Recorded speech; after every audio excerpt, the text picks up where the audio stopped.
साथियों, मैं प्रवीण बौद्ध और आज हम ऐसे शख्स से मिलाने वाले हैं जिन्हें आप लोग यूट्यूब के माध्यम से देखते रहे हैं, चाहे वो विजय स्टूडियो हाथरस हो, तान्या भारती स्टूडियो हो, पंचशील स्टूडियो हो, जिनका नाम तो अभी सभी लोग जानते ही हैं। जिन्हें हम मुलाकात कराने वाले हैं, जिनका नाम बहुत प्रिय है, श्रद्धेय हीरालाल बौद्ध जी, जिन्हें सभी लोग जानते हैं।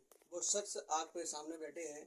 आज हम इनके जीवन यात्रा की तरफ लेकर के चलेंगे कि जिन्होंने अपने जीवन में बाबा साहब के प्रति संघर्ष किया, और इनसे पता करेंगे कि अपने जीवन में इन्होंने कितनी परिस्थितियों के साथ में सामना किया है। वो शख्स हमारे सामने बैठे हैं। बौद्ध जी, सबसे पहले आपको नमो बुद्धाय, जय भीम। नमो बुद्धाय, जय भीम। तो हम आपसे एक बात कहना चाहते हैं कि आप इस क्षेत्र में कैसे आए? जी, कथा संगीत में कहाँ से आपको रुचि हुई और कैसे प्रेरणा आपको हुई कि हमें इस संगीत लाइन में जाना चाहिए? ये हमें बताइए। मैं भी बड़ा दुख के साथ कहना चाहूँगा कि जो मैंने संघर्ष किया है और मुझे ये प्रेरणा कहाँ से मिली हुई है। हाँ जी।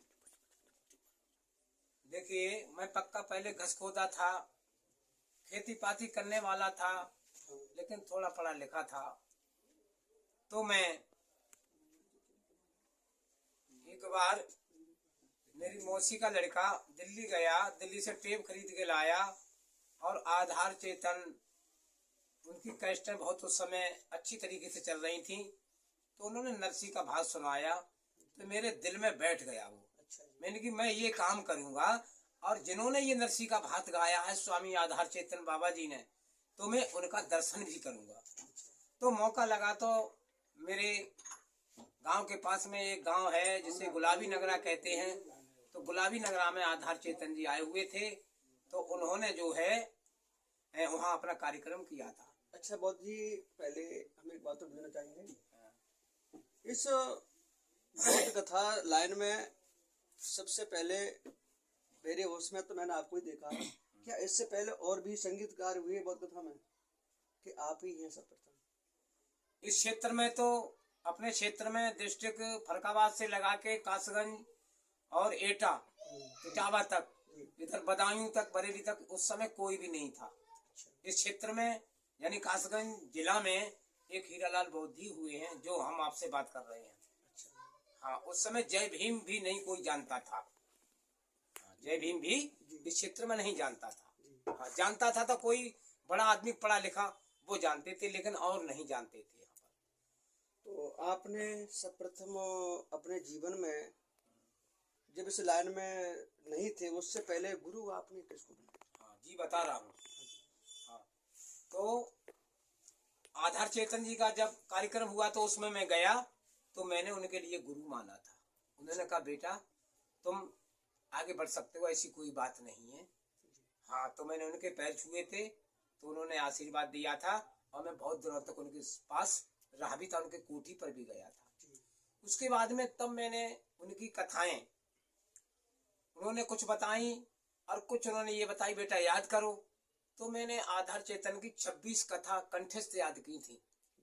हाँ, और 12 स्कंद में थे, यानी 12 स्कंद की यानी 24 कथाएं होती हैं उसमें भागवत में, तो हमने 12 कथा उसकी कंठस्थ की थी। तो हमने 16 साल वो श्रीमद् भागवत हमने गाई थी, और कंधा पे धर के। तो उस समय छुआछूत की वजह से वो भी कथा हमें कम मिल पाती थी। बिल्कुल। हाँ, कम मिल पाती थी, तो हम उससे भी संतुष्ट नहीं हुए, हम दुखी हुए। अच्छा, इसमें एक बात हम कहना चाहेंगे बौद्ध जी कि अपने जीवन में आपने संघर्ष यात्रा पे चल रहे हैं, तो उस संघर्ष यात्रा में आपने अपने जीवन में कितना अनुभव किया कि हमने अपने सारा जीवन, आज तो हमारी जो यूज आपकी है वो हम देख ही रहे हैं सब लोग, मगर ये पूछना चाहिए कि जीवन में कितना दुख हुआ हमारे लिए। हाँ, वो मैं बताने जा रहा हूँ आपके लिए। हाँ, तो वहां से तो एक हमारे मित्र थे पप्पू नाम के यादव जी, तो उन्होंने अपने बैठक पे ही अब बाबा साहब डॉक्टर भीमराव अम्बेडकर का फोटो लगाया था। हमारे वो मित्र थे तो हम उनके यहाँ जाते थे, तो मेरी नजर पहुंच गई। तो मैंने उन पप्पू भाई से कहा, जो गांव हड़ौरा है हमारे पास में, तो मैंने ये किसका फोटो है? उन्होंने कहा जो डॉक्टर बी आर अम्बेडकर बाबा साहब का है, जिन्होंने देश का संविधान बनाया है। और जो तुम्हारे तो ऐसे मान लो कि एक घर के व्यक्ति थे, और ये व्यक्ति का ये भगवान थे, मैं इन्हें मानता हूँ। तब से मेरा दिमाग बदला। मैंने की दुनिया की गाथा मैंने संसार बीती सुनाई, लेकिन जिस महापुरुष ने ऐसा काम किया है, तो इतना बड़ा काम किया है, तो मैंने उनके बारे में कुछ भी नहीं जाना। तभी मैं फिक्कार हुआ। उस समय बाबा साहब की, भगवान बुद्ध की कोई पुस्तक भी नहीं मिलती थी, कहीं नहीं मिलती थी। तो एक लाल बादरा के बाबूराम बौद्ध हुए थे, तो उनकी एक लिखी हुई 12 मासी की किताब थी, तो वो हमें मिल गई। तो वो हम ले आए, तो उसमें ही से हमने काट छाट करके और स्वामी आधार चेतन जी की तर्जुमे वो कथा हमने बनाई थी। हाँ, वहां से बढ़ के हम संघर्ष में लगे रहे। छोटे मोटे प्रोग्राम मिले तो अपने चले जाते, कुछ मिलता था कुछ नहीं मिलता था, तो अपना प्रचार करते थे। तो हम हाथरस पहुंचे, तो हाथरस एक प्रधान जी थे, तो उन्होंने भगवान बुद्ध बाबा उनका धम्म हमारे लिए भेंट किया, और जाके जे ले जाओ, जे आप पढ़ना। तो उसे पा करके हम बड़े हर्षित हुए, हम बहुत खुश हुए। हमने कि चलो अब मुझे जड़ मिल गई।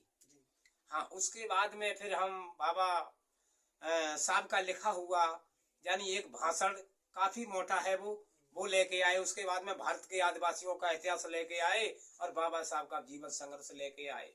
और कुछ दिनों के बाद में हमें नहीं, वो भागवत हम करते रहे, मिल्ली जी तो करते रहे। उसके बाद में जो नारायण साकार हरि जो बहादुर नगर के बाबा हुए हैं, वो हमारे सगे फुफेरे भाई हैं। हाँ, तो हम उनका प्रोग्राम यानी शुरू हुआ था, तो उन्होंने हमसे कहा था कि हीरालाल तुम आ जाया करो, सत्संग हमारा जुड़वा दो। तो हम बहादुर नगर जाने लगे। तो ये हम सब कथाएं, लोक कथाएं जो थी, तो वो कथाएं हम वहां पर सुनाते थे, तो इसलिए वहां पर प्यार मिलता था। लेकिन हम संतुष्ट उससे भी ना हुए। हाँ, तो उस समय भी थोड़ा थोड़ा कार्यक्रम बाबा साहब का करते थे। तो पूरी समझ में जब हमारे आया, तो हमने उनका भी त्याग पत्र कर दिया, और हमने अपने बौद्ध धर्म का ही प्रचार प्रसार करना शुरू कर दिया। और हम तो बौद्ध जी, जैसे प्रचार प्रसार आपने कौन से सन में किया, अनुभव आपको याद है? हमने जैसे अपने वो उस कथा को छोड़ी और इस कथा लाइन में आए, जी वो सन याद है आपको? तो आपके दर्शकों को बताइए। देखो, वर्षों की तो मुझे मालूम है, सन का मैंने अनुभव नहीं किया है। अच्छा जी। हाँ, ऐसे मान लीजिए आप, मुझे 20 साल तो हो गई। 20 साल हो गई। अब आप उसका गणित लगा के देख लें कि कितनी सन में बनती है 20 साल है ये। जी, तो देखिए दर्शकों, अभी आपको बता रहे थे जीवन परिचय के बारे में हमारे बौद्ध जी, हीरालाल बौद्ध जी, और भी बात करेंगे इनसे। इन्होंने बहुत संघर्ष किया है अपने जीवन में। सबसे पहले हमारे क्षेत्र में ये हकीकत बात है, कोई भी गायक नहीं था। आज तो गायकों की कोई गिनती नहीं है, और हमें खुशी होती है जो आज हम ऐसे महापुरुष से रूबरू करा रहे हैं, और आज हम भी पात्र हो गए। काफ़ी दिनों के बाद अपने गुरुजी से मिल रहे हैं, और भी बात करेंगे। तो बौद्ध जी, आपके जीवन में कोई ऐसा मित्र रहा हो जिन्होंने आपके जीवन में खुशहाली पैदा की हो, ऐसा कोई मित्र आपने बनाया? हाँ, कौन, बताइए। जैसे संभल जिला में बैजोई है, तो वहाँ के कमिश्नर साहब थे, तो कुछ उन्होंने हमारे लिए भेंट भी दी थी, और उन्होंने कहा कि बौद्ध जी बहुत अच्छा कार्य कर रहे हैं आप, और हम तुम्हारा साथ देंगे, और आप इस कार्य के लिए छोड़े ना, आप बढ़ाते रहें जैसे भी बढ़े। तो मैं आपसे कहता हूँ, 10-10 कोस तक रात हो गई, दिन भर चला और रात को भी चला, और 10-10 कोस तक मैं अपना बाजा लेके कंधा पे धर के और पैदल गया हूँ। हाँ, पैदल गया हूँ। क्यों गया हूँ मैं? कि बाबा साहब को 3-3, 4-4 दिन भोजन भी नहीं मिला था, पानी भी नहीं मिला था।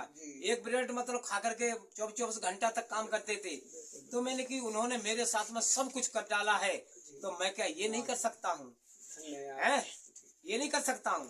तो इस तरह से। और मेरे परिवार में ऐसे थे, मेरे घर परिवारी मेरे, यानी जिन्हें घरौआ कहते हैं, परिवारी कहते हैं, है कि एक हमारी भौजाई लगती थी, तो हम सीखते थे, अपने घर में ढोलक बजाते थे, तो वो दांत काट के और बहुत बुरी तरह से मुझे गाली देती थी कि मेरा लड़का बीमार है, इसे ढोलक मजीदा चढ़ा हुआ है।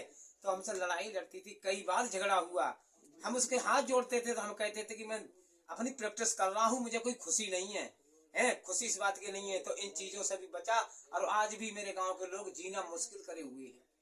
जी, ये तो बौद्ध जी जीवन का संघर्ष है, और इसमें कठिनाइयां कितनी होती लेकिन है। सब नहीं, कुछ लोग ऐसे हैं जी। जो कि वो अपने हैं, अपने बने हुए हैं, लेकिन वो अपने प्रयास क्या करते हैं कि हर समय खोटने का प्रयास करते हैं। लेकिन मैं इस बात से यानी घबराया नहीं, और आज भी यानी बैठा हुआ हूँ आपके सामने। तो परेशानियां बहुत थी। एक जगह मैं प्रचार करने के लिए गया था, हाँ, और चलो मैं नाम नहीं खोलता हूँ, बताता हूँ अपने लोगों की बात। हाँ, तो मैं वहाँ प्रचार करने गया, तो सुबह के लिए उन्होंने कह दिया हमसे, यानी कि खाना खिला दो हमें। तो उन्होंने जो है कहा कि हाँ वहाँ बन रहा है। इसी तरह से 12-1 बज गया था, और किसी ने खाना नहीं खिलाया, बिना खाए हुए ही प्रचार करके वहाँ से और अपना चला आया। ऐसी भी समस्या बनी है। जी। हाँ। तो आपके, चलो ये तो बहुत दुख की बात है जो आपके साथ में ऐसा हुआ। भगवान बुद्ध तथा बुद्ध से यही मंगल की कामना करेंगे कि आपकी हजारों सालों में गिनती हो। ऐसी आपके लिए हम भगवान बुद्ध बाबा साहब से मंगल की कामना करेंगे।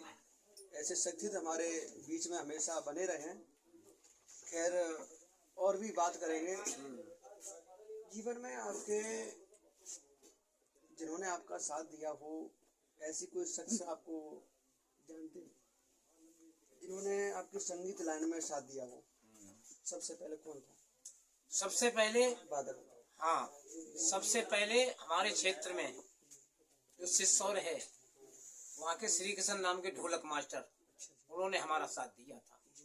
दूसरे नंबर पर हमारे बहोरा ग्राम के एक भुज्जी जाति के थे, परमानंद जी, उनका एक्सीडेंट हो गया, वो चले गए, उन्होंने साथ दिया था। हाँ, और सबसे पहले एक हमारे मौसी के लड़का थे, कुछ दिन वो रहे थे, फिर वो जहानी चले गए थे। हाँ, और उसके बाद में फिर हमें जो मैन व्यक्ति थे वो छबराम को आप जानते होंगे, बहुत अच्छा है। छबराम हमारे जीवन साथी रहे हैं, और फिर बीच बीच में बहुत लोग हमें मिले हुए हैं। हाँ, ये भी वकील साहब जो बैठे हुए हैं, इन्होंने भी साथ दिया, हमारे साथ रहे हैं। ये भी आपके साथ रहे। ये अच्छा, हम थोड़े इनसे भी बात करेंगे। अच्छा वकील साहब, आपको नमो बुद्धा। जय भीम। पहले इधर की बात पूरी हो जाती, थोड़ी रह गई है मेरी। हाँ बोलिए। तो मैंने ये कहा था कि अब मैं किसी भी कार्यक्रम में, दूसरे कार्यक्रम में नहीं जाऊंगा, और मैंने बैठ के संकल्प किया था कि मुझे जो भी करना है, चाहे मुझे भूखा रहना पड़े, चाहे प्यासा रहना पड़े, चाहे तन पे कपड़ा ना हो, चाहे पैर में चप्पल ना हो, मैं कार्यक्रम करूंगा तो बुद्ध का और बाबा साहब का ही करूंगा। मैंने ये संकल्प किया था। तो बहुत मुझे धोखे मिले, बहुत मेरे संग में दगा हुआ, कुछ लोग मारने को भी तैयार हो गए, है ना। लेकिन इन बातों को यानी हटाते हुए मैं संक्षिप्त में आपके लिए बता रहा हूँ, और तो इन बात की कोई मैंने शंका नहीं करी। ठीक है, धन्यवाद। तो बौद्ध जी, ये रहा हमारे हीरालाल बौद्ध जी का जीवन संघर्ष। और भी इंटरव्यू उनका आता रहेगा, और ये इंटरव्यू आप देख रहे हैं, हमारे प्रिय बौद्ध हैं जो राजा बाबू हैं, इनके गांव में इंटरव्यू लिया जा रहा है।